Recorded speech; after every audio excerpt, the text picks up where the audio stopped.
ഉമർ ഫൈസി മുക്കത്തെ സമസ്ത മുഷാവറയിൽ നിന്ന് പുറത്താക്കണം, സംയുക്ത പ്രസ്താവനയുമായി സുന്നി നേതാക്കന്മാർ. അപ്പം ഞാൻ ഇങ്ങനെ നോക്കിട്ടോ, ഇതാരപ്പോൾ സുന്നി നേതാക്കന്മാർ എത്ര പെട്ടെന്ന് ഇങ്ങനെ പ്രസ്താവനയൊക്കെ കൊടുക്കാൻ? ഒന്ന് ഹമീദ് അലി ഷിഹാബ് തങ്ങളാണ്, രണ്ട് മുഹമ്മദ് ഷാഫി ഹാജി, MC മായിനാജി, അബ്ദുസമ്മദ് പൂക്കോട്ടൂർ, അബ്ദുറഹ്മാൻ കല്ലായി, പുത്തനഴി മൊയ്തീൻ ഫൈസി, KP കോയ ഹാജി, നാസർ ഫൈസി കൂടത്തായി, ഉഷാറായി. പിന്നെ ഓണംപള്ളി മുഹമ്മദ് ഫൈസി, അബൂബക്കർ വാക്കവി മലയമ്മ, അബ്ദുൽ ഖാദർ ഫൈസി കുന്നുംപുറം, RV കുട്ടി ഹസൻ ദാരിമി, മലയമ്മ അബൂബക്കർ ഫൈസി, KC മുഹമ്മദ് വാക്കവി, അബ്ദുറഹ്മാൻ ഫൈസി പാതിരിമണ്ണ, സലീം അടക്കര, അയ്യൂബ് കൂളിമാട്, അംസ ഹാജി മുന്നിയൂർ, APP കുഞ്ഞാമത് ഹാജി ചന്ദേര തുടങ്ങിയ ആൾക്കാരാണ്. അപ്പം ചുരുക്കി പറഞ്ഞാൽ ലീഗിന്റെ മറ്റൊരു വിങ് എന്നുള്ളത് നമുക്ക് ബോധ്യപ്പെടുകയാണ്. ആയിക്കോട്ടെ, അതിന് കുഴപ്പമൊന്നുമില്ല. ഇതിലൊരു പ്രശ്നമുണ്ട് കൂട്ടരെ. എന്താന്ന് ചോദിച്ചു കഴിഞ്ഞാൽ, അതായത് പ്രതികരിക്കുന്ന, പ്രതിഷേധിക്കുന്ന, തുറന്നു പറയുന്ന ആളുകളെ ഇപ്പൊ എന്തേ മുക്കം ഉമർ ഫൈസി, ഞാൻ അദ്ദേഹത്തിന്റെ എല്ലാ പ്രസ്താവനകളെന്നും യോജിക്കുന്ന ആളുമല്ല, അദ്ദേഹത്തിന്റെ പ്രസ്ഥാനവുമായി ബന്ധപ്പെട്ട ഒരാളുമല്ല. പക്ഷെ നമ്മൾ ഇതിനെ നിഷ്പക്ഷമായി ചിന്തിക്കുമ്പോൾ ഒരു വിഷയത്തെ അദ്ദേഹം കണിശമായി പറഞ്ഞു. എന്താ മുമ്പ് പറഞ്ഞ വിഷയം എന്താണ്?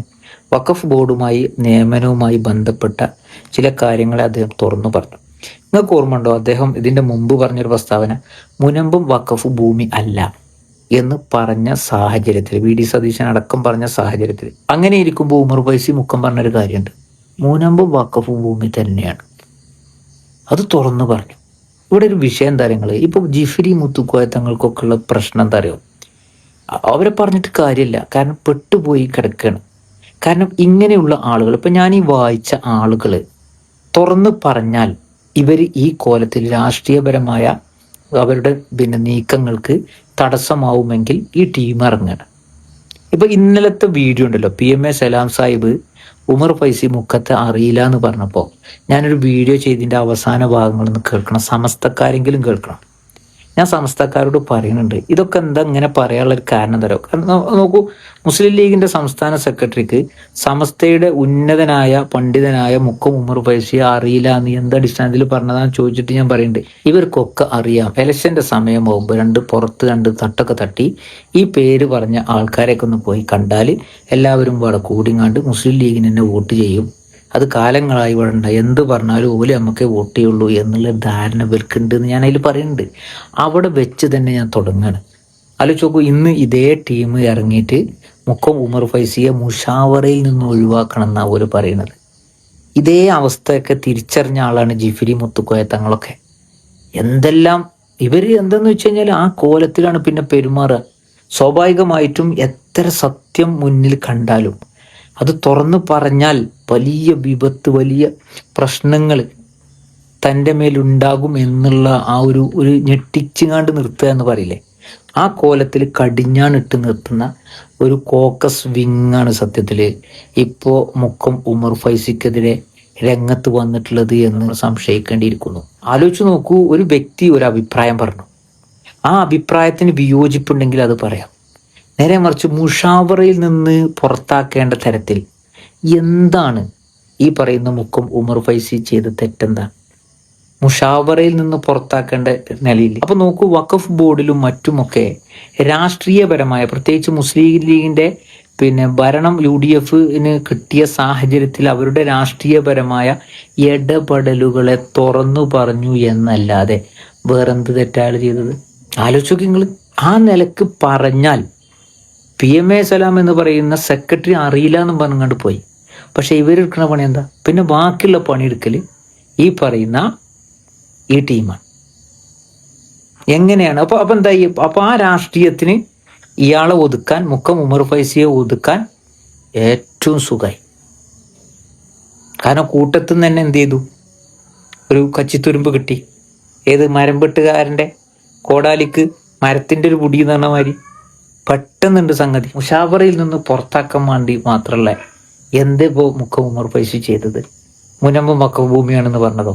അതല്ലെങ്കിൽ വഖഫ് ബോർഡിൽ ഇതേപോലത്തെ നിയമനങ്ങളൊക്കെ ഗൂഢമായി നടക്കുന്നുണ്ട് എന്ന് തുറന്നു പറഞ്ഞതിന്റെ പേരിലോ? ആലോചിച്ച് നോക്കി. ഈ രാഷ്ട്രീയപരമായ ഇടപെടലുകളെ കുറിച്ച്, അതിന്റെ അതിപ്രസരത്തെക്കുറിച്ച്, അതിന്റെ ആധിപത്യത്തെക്കുറിച്ച് തുറന്നു പറഞ്ഞതിന്റെ പേരിലോ? നോക്കൂ, അങ്ങനെ തുറന്നു പറയുന്ന പണ്ഡിതന്മാരെയൊക്കെ നിശബ്ദമാക്കുന്ന ചില പ്രവർത്തികളുമായിട്ടാണ് ഇത്തരക്കാർ മുന്നോട്ട് വരുന്നതെങ്കിൽ ആരാണ് കൂട്ടരെ കൃത്യമായി സത്യം പറഞ്ഞാലും അത് പുറത്ത് തുറന്നു പറയാം. അതായത് ഞെട്ടിച്ച് നിർത്തുക. ഏതായാലും ആശയപരമായ വിയോജിപ്പുകൾ ഉണ്ടെങ്കിൽ അത് അതുപോലെ നേരിടും. അതല്ലാതെ കാര്യമില്ലാത്ത കാര്യത്തിന് മുഷാവറയിൽ നിന്ന് പുറത്ത്, ചിലപ്പോൾ മുഷാവറയിൽ നിന്നൊക്കെ പുറത്താക്കുമായിരിക്കാം. കാരണം ഇവർ വിചാരിച്ചാൽ പലതും നടക്കും. അതൊക്കെ പേടിച്ചിട്ടാണ് പല പണ്ഡിത നേതൃത്വങ്ങളും മൗനമായി നിൽക്കുന്നത്. ഏതായാലും ഇത് വല്ലാത്ത ഒരു അവസ്ഥ തന്നെയാണ് എന്ന് പറയാതിരിക്കാൻ നിർവാഹമല്ല. ഇപ്പം നമുക്കൊക്കെ രാഷ്ട്രീയമുണ്ട്. നമ്മളെയൊക്കെ രാഷ്ട്രീയം എന്താണ്, ഏതെങ്കിലും മതസംഘടനയിൽ പോയി കുത്തിത്തിരിപ്പുണ്ടാക്കുന്ന പണിയല്ല. അല്ലെങ്കിൽ മഹലിൽ പോയി അങ്ങോട്ടും ഇങ്ങോട്ടും അവിടെ ഉണ്ടെങ്കിൽ പരിപാടി ഉണ്ടെങ്കിൽ അതിന് കൂടി അതിനെ നല്ല രീതിയിൽ അത് ഭംഗിയാക്കി കൊടുക്കുക എന്നുള്ളതൊക്കെയാണ് നമ്മളെ ഇതിൽ വരിക. ഇതല്ല. ഇന്നിപ്പോ എന്തോ ഒരു അടിപിടിയൊക്കെ കണ്ടു. പോലീസ് ഷൂ വിട്ട് കയറി തല്ലണമൊക്കെ KT ജലീലൊക്കെ ഉണ്ട്, അത് പോസ്റ്റ് ചെയ്തിട്ടുണ്ട്. ഇപ്പോൾ കുറേ കാലങ്ങൾക്ക് ശേഷം വീണ്ടും അത് കൂടുതലെടുത്ത് വരികയാണ്. ഏതായാലും ഇതൊക്കെ ഒന്ന് തിരിച്ചറിയുന്നത് എല്ലാവർക്കും നന്നായിരിക്കും. ഒരു രാഷ്ട്രീയം കൊണ്ട് സമുദായത്തിന് ഉണ്ടാകുന്ന, പണ്ഡിതന്മാർക്കൊക്കെ ഉണ്ടാകുന്ന ഒരു പ്രയാസത്തെ ഇതൊന്നും ആരും പറയില്ല. അത് പറയണവനെ പച്ചത്തെറിയ വിളിക്കാം. എനിക്ക് അത് പ്രശ്നമില്ല. അങ്ങനത്തെ വിഷയം തന്നെ എനിക്കൊരു ലാഞ്ചന പോലും അതിൻ്റെ പേരിലുണ്ടാവില്ല. കാരണം നമ്മൾ ഭയപ്പെടേണ്ടത് പടച്ചോനെയാണ്. തുറന്നു പറഞ്ഞാൽ, തൻ്റെ ആശയം പറഞ്ഞാൽ ഈ കോലത്തിലൊക്കെ പ്രതികരിക്കാനും ഈ കോലത്തിലൊക്കെ പൂട്ടിടാനും ഒക്കെ ആളുകൾ തുനിഞ്ഞാൽ, അതും ഇങ്ങനെയുള്ള ആളുകളും കൂടി രംഗത്ത് വന്നാൽ, ഇനി സത്യം പറഞ്ഞാലും ഏത് പണ്ഡിതന്മാരാണ് ഇതൊക്കെ തുറന്നു പറയാ എന്നുള്ളത് ഞാൻ ചിന്തിച്ചു പോയപ്പോൾ നിങ്ങളോട് അങ്ങനെ പറയണം തോന്നി. നിർത്തുന്നു. നന്ദി. അസ്സലാമു അലൈക്കും വറഹ്മത്തുള്ളാഹി വബറകാതുഹു. പ്രിയമുള്ളവരെ, ഈ യാസർ എന്ന് പറയുന്ന വ്യക്തി, അദ്ദേഹം സമസ്തക്കാരനല്ല. പുറത്തുനിന്ന് വീക്ഷിക്കുന്ന ഒരാൾക്ക് കൃത്യമായിട്ട് ഇങ്ങനെ അനുമാനിക്കാൻ, കൃത്യമായിട്ട് നിരീക്ഷിക്കാൻ എങ്ങനെയാണ് കഴിയുന്നത് എന്ന് ഏതൊരു സമസ്തക്കാരനും ചിന്തിക്കുന്നുണ്ടാവും. അങ്ങനെ ചിന്തിക്കുന്നതിന് യാതൊരു അടിസ്ഥാനവുമില്ല. കാരണം ഇത് അത്രമേൽ പുറത്തെല്ലാവർക്കും അറിയുന്ന കാര്യമാണ്.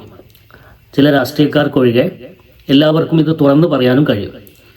പുറത്തുള്ള എല്ലാവർക്കും ഈ കാര്യം, AP വിഭാഗമാവട്ടെ, ഏത് സുന്നികളാവട്ടെ, ഏത് വിഭാഗമാവട്ടെ, ഇദ്ദേഹം ഇപ്പോൾ ഈ പറഞ്ഞ ഈ ഒരു കോക്കസിനെ സംബന്ധിച്ച് എല്ലാവർക്കും, മാധ്യമങ്ങൾക്ക് പോലും കൃത്യമായ ധാരണ ഉണ്ട്. പക്ഷെ പലപ്പോഴും മാധ്യമങ്ങൾ വാർത്ത കൊഴിപ്പിക്കാൻ വേണ്ടി അതൊക്കെ മറച്ചു വെക്കുകയും ഇവരെ സമസ്തയുടെ പിരടിയിലേക്ക് തന്നെ ഇട്ട് കെട്ടുകയും ചെയ്യുന്ന ഒരു പതിവാണുള്ളത്. യഥാർത്ഥത്തിൽ ഇവർ സമസ്തക്കാർ എന്ന പേരിൽ അറിയപ്പെടുന്ന വ്യാജന്മാരാണ് ഈ ഒരു കോക്കസ്. ഇവരെക്കുറിച്ച് കൃത്യമായിട്ട് ഇദ്ദേഹം പറഞ്ഞതുപോലെ പൊതുജനങ്ങൾക്കെല്ലാം ബോധ്യപ്പെട്ടിട്ടുണ്ട്. കാരണം നമ്മളിങ്ങനെ പലപ്പോഴും പറയും, പക്ഷേ ആളുകൾ ഇത് ഉൾക്കൊള്ളുന്നുണ്ടോ എന്ന കാര്യം നമുക്ക് ഉറപ്പില്ലായിരുന്നു. പക്ഷെ ഇപ്പോൾ യഥാർത്ഥത്തിൽ ഉറപ്പായി. ഈ ഒരു കോക്കസിനെ സംബന്ധിച്ച് പൊതുജനങ്ങൾക്ക് കൃത്യമായ ധാരണയുണ്ട്. ഇവർ രാഷ്ട്രീയ അടിമകളാണെന്നും ഒരു രാഷ്ട്രീയ പാർട്ടിയുടെ വാലാട്ടികളാണെന്നും ആ രാഷ്ട്രീയ പാർട്ടി പ്രതിസന്ധിയിലാകുമ്പോൾ ഇവരെ നൂലിൽ കെട്ടിയിറക്കുകയാണെന്നും ഒക്കെ കൃത്യമായിട്ട് ഇദ്ദേഹം പറഞ്ഞതുപോലെ പൊതുജനങ്ങൾക്ക് ധാരണയുണ്ട്. ബഹുമാനപ്പെട്ട സമസ്ത കേരള ജമിയത്തുൽ ഉലമ അതുകൊണ്ട് തന്നെ ഈ ഒരു വിഭാഗത്തെ സംബന്ധിച്ച് കൃത്യമായൊരു ധാരണ അവർക്കുണ്ട്, കൃത്യമായ ധാരണ ഉണ്ട്. പക്ഷേ ഇനി ഇതുപോലത്തെ ആവശ്യവുമായിട്ട് ഉമർ ഫൈസിയെ പോലുള്ള ആളുകളെ മുഷാവറയിൽ നിന്ന് നീക്കണം എന്ന് പറഞ്ഞുകൊണ്ട് ഇവരിപ്പോൾ എത്രാമത്തെ പ്രമേയമാണ് പാസ്സാക്കുന്നത്, എത്രാമത്തെ കത്താണ് കൊടുക്കുന്നത്? സമസ്തക്ക് ചരിത്രത്തിൽ, ഈ 100 വർഷത്തിൻ്റെ ചരിത്രത്തിൽ ഏറ്റവും കൂടുതൽ പ്രമേയം പാസ്സാക്കിയതും ഏറ്റവും കൂടുതൽ കത്ത് കൊടുത്തതും ഇവരായിരിക്കും, ഇതുപോലുള്ള ആവശ്യങ്ങൾക്ക് വേണ്ടി. പക്ഷേ ഇവർ കൊടുത്ത ഒന്നുപോലും നടപ്പിലായിട്ടുള്ള ഇല്ല എന്നുള്ളത് ഒരു യാഥാർത്ഥ്യമാണ്. കാരണം അത് ഈ സയ്യിദ് വസീം റിസ്വി എന്ന് പറയുന്ന ഒരാൾ ഖുർആനിലെ 26 ആയത്തുകൾ നിരോധിക്കണം എന്ന് പറഞ്ഞ് സുപ്രീം കോടതിയിൽ ഹർജി കൊടുത്തതുപോലെയാണ്. സുപ്രീം കോടതി എന്താക്കി, 50,000 രൂപ അയാൾക്ക് പിഴയിട്ടു. ഇതേപോലെ ഈ ആവശ്യവുമായി വരുന്ന മുഷാവറ മെമ്പർമാരെ പുറത്താക്കണം എന്ന് പറഞ്ഞ ആവശ്യവുമായി വരുന്ന ഈ ആളുകൾക്ക് മുഷാവറ എന്ത് ചെയ്യണം, ഇത്തരം പണം ഒക്കെ പിഴ ചുമത്തിക്കൊണ്ട് അവരെ സംഘടനയിൽ നിന്ന് മാറ്റി നിർത്തണമെന്നാണ് എൻ്റെ വ്യക്തിപരമായ അഭിപ്രായം. പിന്നീട് അതേ ആ റിസ്വിയുടെ കാര്യം തന്നെ ആലോചിച്ചാൽ, അതേ വർഷം തന്നെ അയാൾ എന്തായി, ഡിസംബർ മാസത്തിൽ അയാൾ ഇസ്ലാം മതം വിട്ടു, ഹിന്ദു മതം സ്വീകരിച്ചു. അപ്പോൾ അതിൻ്റെ പിന്നിൽ പ്രവർത്തിച്ചിരുന്ന ആളുകൾ ആരായിരുന്നു എന്ന് അപ്പോൾ തന്നെ വ്യക്തമായി. ഇതേപോലെ തന്നെ ഇവരുടെ പിന്നിൽ പ്രവർത്തിക്കുന്ന ആളുകൾ ആരാണെന്നും നാളെ ഇവർക്ക് സംഭവിക്കാൻ പോണത് എന്താണെന്നും ഈ റിസ്വിയുടെ സംഭവത്തിൽ നിന്ന് നമുക്ക് മനസ്സിലാക്കാൻ സാധിക്കും. അതായത് ഇത് ഏശാതെ വരുമ്പോൾ, ഉള്ളിൽ നിന്നുള്ള കളി ഏശാതെ വരുമ്പോൾ പുറത്തേക്ക് പോകും. അത് സ്വാഭാവികമാണ്. അത് വരാനിരിക്കുന്ന കാലത്ത് നിങ്ങൾക്ക് കാണാവുന്നതാണ്. പുതിയൊരു സംഘടന ഉണ്ടാക്കി പുറത്തേക്ക് പോകും. ഇപ്പോൾ താൽക്കാലികമായി അഡ്ഹോക്ക് കമ്മിറ്റിയാണ് ഉണ്ടാക്കിയിട്ടുള്ളത്. നളന്ദ കേരള ജമിയത്തുൽ ഉലമ എന്ന് പറഞ്ഞിട്ടുള്ളൊരു അഡ്ഹോക്ക് കമ്മിറ്റിയാണ് ഉണ്ടാക്കിയിട്ടുള്ളത്. ആ അഡ്ഹോക്ക് കമ്മിറ്റിയല്ല, ഇനി സ്ഥായിയായ ഒരു കമ്മിറ്റി തന്നെ ഉണ്ടാക്കി പെർമനൻ്റ് ആയിട്ട് അതിൽ നിലകൊള്ളുന്ന ഒരവസ്ഥ വരും ഇവർക്ക് എന്നാണ് എൻ്റെ ഒരു നിരീക്ഷണം, ഒരു കാഴ്ചപ്പാട്. അതായത് ഇവരുടെ പോക്ക് അങ്ങോട്ടാണ്. ഒരു നിലക്കും സമസ്തയുടെ ആശയാദർശങ്ങളോട് പൊരുത്തപ്പെട്ടു പോകാൻ കഴിയുന്നില്ല. സമസ്തയുടെ മുശാവറയിൽ നിന്ന് നീക്കണമെന്നൊക്കെ പറയുമ്പോൾ അതിനൊരു അല്പം ബുദ്ധിയുള്ള ഒരു കുട്ടികൾക്ക് പോലും അറിയാം സമസ്തയുടെ ആശയാദർശങ്ങളെ പരസ്യമായി ഒന്നെങ്കിൽ ധിക്കരിക്കണം, സമസ്ത വിഭാവനം ചെയ്യുന്ന ആശയങ്ങളോട് പുറംതിരിഞ്ഞു നിൽക്കണം, സമസ്തയുടെ തീരുമാനങ്ങളെ ധിക്കരിക്കണം, സമസ്തയുടെ നിർദ്ദേശങ്ങൾ മാനിക്കാതിരിക്കണം. ഇങ്ങനത്തെ കാര്യങ്ങൾക്കൊക്കെയാണ് സാധാരണ സമസ്തയിൽ നിന്ന് ഒരാളെടുത്ത് പുറത്താക്കുക, സമസ്തയുടെ നേതൃത്വത്തെ പരിഹസിക്കുക, നേതൃത്വത്തെ പുച്ഛിച്ചുകൊണ്ട് സംസാരിക്കുക. ഇങ്ങനത്തെ കാര്യങ്ങൾക്കൊക്കെ വേണ്ടിയിട്ടാണ് കഴിഞ്ഞ കാലത്ത് മുഷാവറയിൽ നിന്നൊക്കെ പുറത്താക്കിയിട്ടുള്ളത്. പക്ഷേ ഇതല്ലാത്ത തികച്ചും രാഷ്ട്രീയപരമായ കാര്യങ്ങൾക്ക് വേണ്ടി ഒരു പാർട്ടി വിമർശിക്കാൻ പാടില്ല, അല്ലെങ്കിൽ ഈ സർക്കാരിനെ വിമർശിക്കാൻ പാടില്ല, സത്യങ്ങൾ തുറന്നു പറയാൻ പാടില്ല.